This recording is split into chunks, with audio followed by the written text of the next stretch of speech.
अब ना आएगा समन और ना आएगा नौकरी का लेटर। दरअसल भारतीय डाक विभाग ने एक बड़ा ऐलान किया है जिसमें बताया गया है कि 1 सितंबर से रजिस्टर्ड पोस्ट सेवा को अब स्पीड पोस्ट के साथ मिला दिया जाएगा, यानी कि रजिस्टर्ड पोस्ट सेवा 148 साल के बाद बंद हो जाएगी। तो आखिर ये पोस्ट सेवा क्या थी, इसके बंद होने से लोगों पर क्या असर पड़ेगा, आइए आपको बताते हैं।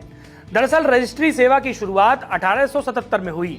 भारतीय डाक की ये सबसे पुरानी सेवाओं में से एक थी। 1 सितंबर 2025 को ये खत्म हो जाएगी। इसे स्पीड पोस्ट में विलय कर दिया जाएगा।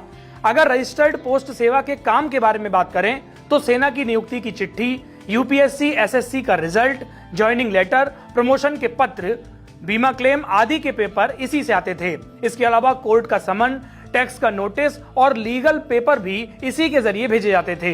ये सरकारी डाक और कुरियर की तुलना में सबसे ज्यादा भरोसेमंद होता था। अगर रजिस्टर्ड पोस्ट सेवा की खासियत के बारे में बात की जाए तो इसकी ट्रैकिंग की सुविधा बहुत शानदार थी। इसका दस्तावेज हमेशा मजबूत रहता था और सबूत के तौर पर रखा जाता था।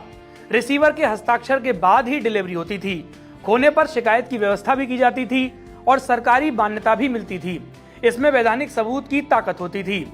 अगर स्पीड पोस्ट और रजिस्टर्ड पोस्ट में अंतर की बात करें तो रजिस्टर्ड पोस्ट और स्पीड पोस्ट का काम लगभग एक जैसा होता है। स्पीड पोस्ट तेज डिलीवरी के लिए होती है और रजिस्टर्ड पोस्ट सुरक्षित और ट्रैकिंग की सुविधा के साथ। रजिस्टर्ड पोस्ट में रिसीवर के हस्ताक्षर और पार्सल की ट्रेसिंग दोनों की सुविधा होती है। स्पीड पोस्ट में फिलहाल ऐसा कुछ भी नहीं होता, लेकिन अब देखना होगा कि इस बदलाव से लोगों पर क्या असर होता है और लोगों को ये बदलाव कितना पसंद आता है।